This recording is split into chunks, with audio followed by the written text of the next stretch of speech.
Hello everyone, welcome back to our channel Prep Valley. आज के इस वीडियो में हम प्रैक्टिस सेट नंबर 21 सॉल्व करेंगे। देखते हैं क्वेश्चन नंबर 1।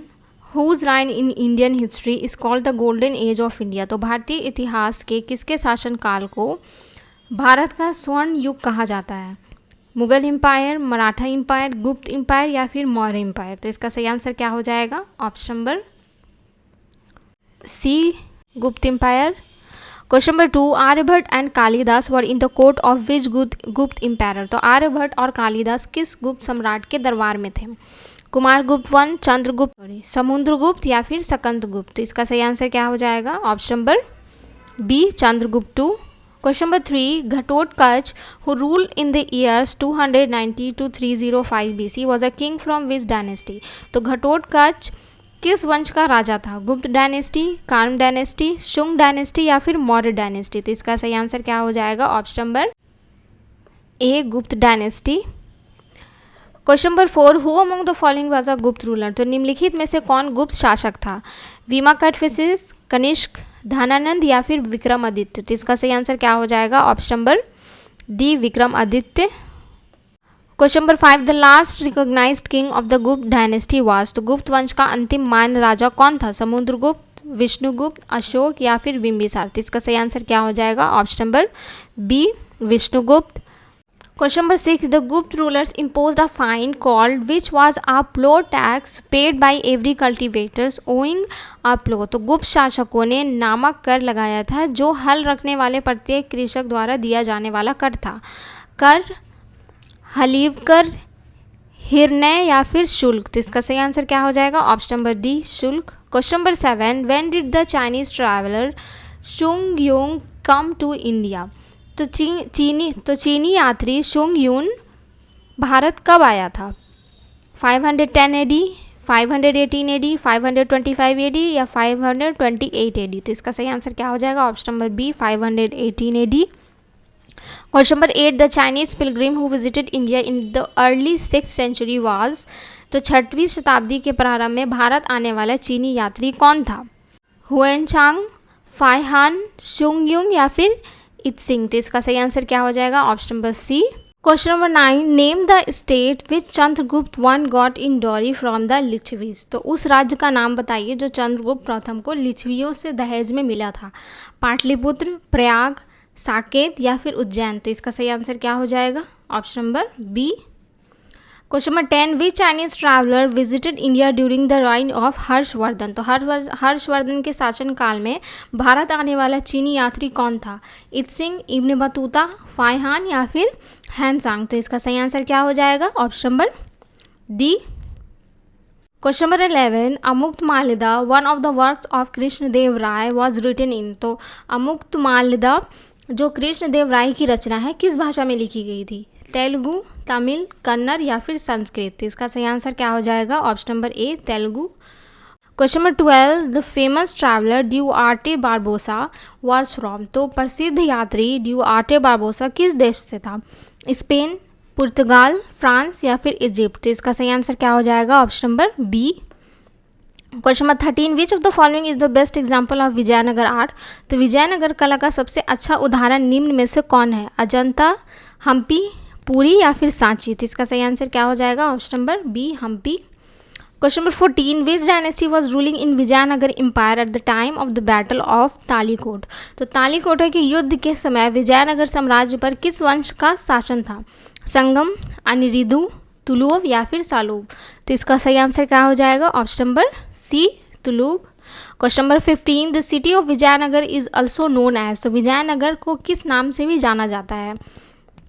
हलबीडु, चंद्रगिरी, हम्पी या फिर कोंडविदु। तो इसका सही आंसर क्या हो जाएगा? Option number C, Hampi.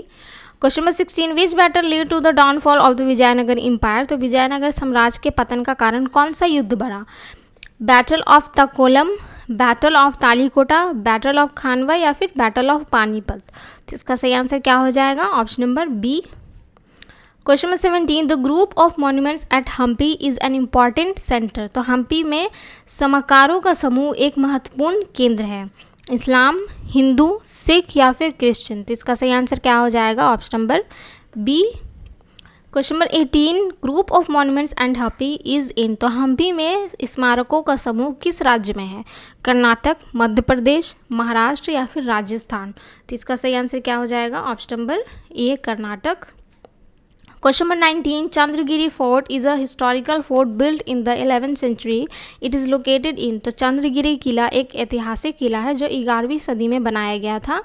यह कहाँ स्थित है? कर्नाटक, महाराष्ट्र, मध्य प्रदेश या फिर आंध्र प्रदेश। तो इसका सही आंसर क्या हो जाएगा? Option number D, Andhra Pradesh. Question number 20, the land between the Krishna and the Tungabhadra was the Raichur Doab, Vijayanagar and कर्ण of conflict between the king of. तो कृष्ण और तुंगभद्रा नदियों के बीच की भूमि रायचूर दोआब जो विजयनगर और कर्नाटक के राजाओं के बीच संघर्ष का क्षेत्र था। मालवा, बंगाल, बहमनी या फिर गोलकुंडा। तो इसका सही आंसर क्या हो जाएगा? Option number C, Bahmani. Question number 21, who was the leader of Kheda Satyagraha that was launch against the government. तो सरकार के खिलाफ शुरू किए गए खेरा सत्याग्रह के नेता कौन थे? एनजी रंगा, बाबा रामचंद्र, महात्मा गांधी या फिर सरदार पटेल। तो इसका सही आंसर क्या हो जाएगा? Option number C, Mahatma Gandhi. Question number 22, who among the following return his Kesari Hind title in 1920। तो निम्नलिखित में से किसने 1920 में केसरी हिंद की उपाधि लौटा दी थी? महात्मा गांधी, रविंद्रनाथ टैगोर, सरोजिनी नायडू या फिर एस सुब्रमण्य अय्यर। तो इसका सही आंसर क्या हो जाएगा? Option number A, Mahatma Gandhi. Question number 23, Mahatma Gandhi return to India from South Africa in January 1912, January 1913, January 1915 या फिर जनवरी 1914। तो इसका सही आंसर क्या हो जाएगा? Option number C, January 1915। Question number 24, when did Mahatma Gandhi establish All India Harijan Sevak Sangh. तो महात्मा गांधी ने अखिल भारतीय हरिजन सेवक संघ की स्थापना कब की थी? 1920, 1928, 1932 या फिर 1936। तो इसका सही आंसर क्या हो जाएगा? Option number C. Question number 25, who was the founder of Harijan Sevak Sangh established in 1932। तो 1932 में स्थापित हरिजन सेवक संघ के संस्थापक कौन थे? महात्मा गांधी, बी आर अम्बेडकर, ज्योतिबा फुले या फिर जवाहरलाल नेहरू। तो इसका सही आंसर क्या हो जाएगा? Option number A. Question number 26, after Mahatma Gandhi's release from prison in January 1931, Congress leaders met in to plan future action. तो जनवरी 1931 में महात्मा गांधी की जेल से रिहाई के बाद कांग्रेस नेताओं ने भविष्य की योजना बनाने के लिए कहाँ बैठक की? सूरत, इलाहाबाद, लाहौर या फिर कलकत्ता। तो इसका सही आंसर क्या हो जाएगा? Option number B, Allahabad. Question number 27, in 1917 Mahatma Gandhi organised for the peasants of Kheda district of Gujarat the Satyagraha was for the demand of. तो 1917 में महात्मा गांधी ने गुजरात के खेरा जिले के किसानों के लिए सत्याग्रह किया। यह सत्याग्रह किस मांग को लेकर था? Relaxation in revenue collection, improvement in irrigation facilities, better quality seeds या फिर अ हेल्थ सेंटर। तो इसका सही आंसर क्या हो जाएगा? Option number A, relaxation in revenue collection. Question number 28, Champaran Satyagraha was launch in which of the following years. तो चंपारण सत्याग्रह निम्नलिखित में से किस वर्ष शुरू किया गया था? 1928, 1917, 1935 या फिर 1945। तो इसका सही आंसर क्या हो जाएगा? Option number B. Question number 29, after over 21 years stay in South Africa Gandhi ji return to India in. तो दक्षिण अफ्रीका में 21 वर्षों से अधिक समय बिताने के बाद गांधी जी भारत कब लौटे? 1917, 1919, 1916 या फिर 1915। तो इसका सही आंसर क्या हो जाएगा? ऑप्शन नंबर डी, 1915, जनवरी में। क्वेश्चन नंबर 30, गांधी जी's first major appearance took place at the inauguration of the Banaras Hindu University in. तो गांधी जी की पहली प्रमुख उपस्थिति बनारस हिंदू विश्वविद्यालय के उद्घाटन में हुई थी। वह किस वर्ष थी? फरवरी 1916, दिसंबर 1917, सितंबर 1915 या फिर जनवरी 1918। तो इसका सही आंसर क्या हो जाएगा? Option number C, September 1915। Question number 31, which of the following articles of the Indian constitution guarantees equality of opportunity in matters of public employment. तो भारतीय संविधान का कौन सा अनुच्छेद सार्वजनिक रोजगार के मामलों में अवसर की समानता की गारंटी देता है? आर्टिकल 16, आर्टिकल 45, आर्टिकल 35 या फिर आर्टिकल 21। तो इसका सही आंसर क्या हो जाएगा? आर्टिकल 16, ऑप्शन नंबर ए।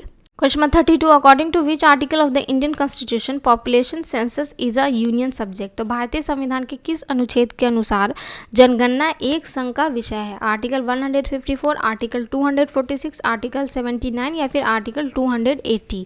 तो इसका सही आंसर क्या हो जाएगा? Option number B, article 246। Question number 33 according to article in the Indian constitution governor appoints chief minister. तो भारतीय संविधान के अनुच्छेद के अनुसार राज्यपाल मुख्यमंत्री की नियुक्ति करता है। 161, 165, 163 या फिर 164। तो इसका सही आंसर क्या हो जाएगा? Option number D. Question number 34 abolition of untouchability is mention in which of the following articles of the constitution of India. तो भारत के संविधान में अस्पृश्यता की समाप्ति किस अनुच्छेद में वर्णित है? आर्टिकल 17, आर्टिकल 21, आर्टिकल 28 या फिर आर्टिकल 16। तो इसका सही आंसर क्या हो जाएगा? Option number A, article 17। Question number 35 which article of Indian constitution deals with special provision with respect to the states of Maharashtra and Gujarat. तो भारतीय संविधान का कौन सा अनुच्छेद महाराष्ट्र और गुजरात राज्यों के विशेष प्रावधानों से संबंधित है? आर्टिकल 371, आर्टिकल 386, आर्टिकल 377 या फिर आर्टिकल 380। तो इसका सही आंसर क्या हो जाएगा? Option number A, article 371।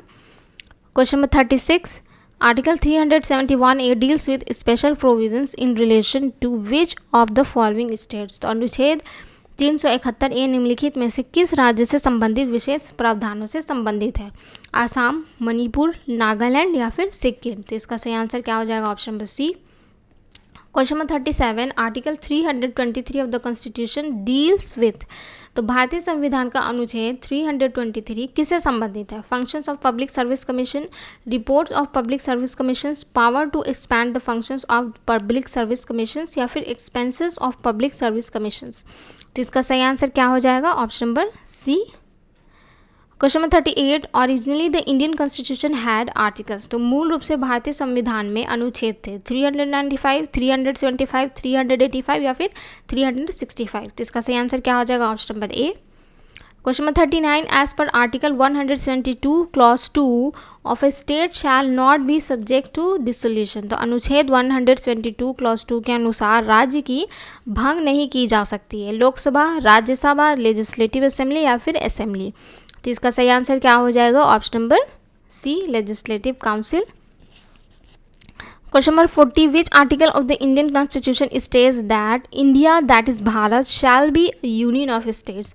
तो भारतीय संविधान का कौन सा अनुच्छेद कहता है कि भारत एक राज्यों का संघ होगा? आर्टिकल 2, आर्टिकल 1, आर्टिकल 11 या फिर आर्टिकल 10। तो इसका सही आंसर क्या हो जाएगा? Option number B, article 1। Question number 41 what is the geographic name given to a deep and narrow valley consisting of steep sides created by weathering and erosion by rivers, wind, rain and tectonic activity। तो गहराई और संकरी घाटी जो नदियों, हवा, वर्षा और tectonic गतिविधियों द्वारा बने तीव्र किनारों से बनी हो को भौगोलिक रूप से क्या कहा जाता है? ब्यूट्स, बेसिन, कैनियन या फिर रिज। तो इसका सही आंसर क्या हो जाएगा? Option number C, canyon. Question number 42 which is the deepest lake in the world. तो विश्व की सबसे गहरी झील कौन सी है? Lake Superior, Lake Baikal, Lake Vostok या फिर लेक टैंगानिया का। तो इसका सही आंसर क्या हो जाएगा? Option number B, lake Baikal. Question number 43 among the following water bodies which one has the highest salinity. निम्नलिखित जल निकायों में से किसमें सबसे अधिक लवणता है? लेक वैन, रेड सी, डेड सी या फिर ग्रेट सॉल्ट लेक। तो इसका सही आंसर क्या हो जाएगा? Option number C, Dead Sea. Question number 44 Pidurutalagala is the highest mountain peak in. तो पिदुरु तालागला किस देश की सबसे ऊंची पर्वत चोटी है? नेपाल, श्रीलंका, भूटान या फिर म्यांमार। तो इसका सही आंसर क्या हो जाएगा? Option number B, Sri Lanka. Question number 45 the ground water stored between layers of hard rock below the water table is called. तो जल स्तर के नीचे कठोर चट्टानों की परतों के बीच संचित भूजल को क्या कहा जाता है? ग्लेशियर, हॉट स्प्रिंग, गीजर या फिर एक्वीफर। तो इसका सही आंसर क्या हो जाएगा? Option number D. Question number 46 which of the following tax has not been subsumed by goods and services tax. तो निम्नलिखित में से कौन सा कर वस्तु एवं सेवा कर में शामिल नहीं किया गया है? Securities transaction tax, entry tax, central sales tax या फिर लग्जरी टैक्स। तो इसका सही आंसर क्या हो जाएगा? Option number C. Question number 47, who among the following serves as the chairperson of GST council in India. तो भारत में जीएसटी परिषद का अध्यक्ष निम्नलिखित में से कौन होता है? Union cabinet secretary, union finance minister, prime minister या फिर यूनियन कॉमर्स मिनिस्टर। तो इसका सही आंसर क्या हो जाएगा? Option number B. Question number 48, Sugam tax is related to. तो सुगम कर किससे संबंधित है? Commercial tax, custom duty, income tax या फिर एक्साइज टैक्स। तो इसका सही आंसर क्या हो जाएगा? Option number A. Question number 49, parallel economy emerges due to. तो समानांतर अर्थव्यवस्था किसके कारण उत्पन्न होती है? Tax estimation, tax compliance, tax avoidance या फिर टैक्स इवेजन। तो इसका सही आंसर क्या हो जाएगा? Option number B, tax compliance. Question number 50, जो आज का लास्ट क्वेश्चन है, which of the following is true. निम्नलिखित में से कौन सा सत्य है? The imposition of a unit tax shifts the demand curve of a firm to the left. The imposition of a unit tax shifts the supply curve of a firm to the right. The imposition of a unit tax shifts the supply curve of a firm to the left या फिर the imposition of a unit tax. तो इसका सही answer क्या हो जाएगा? Option number C. तो आज के लिए बस इतना ही। अगर आप हमारे चैनल पर नए हैं तो हमारे चैनल को सब्सक्राइब करें और वीडियो अगर अच्छी लगी हो तो इसे लाइक और शेयर भी करें। मिलते हैं अब नेक्स्ट वीडियो में।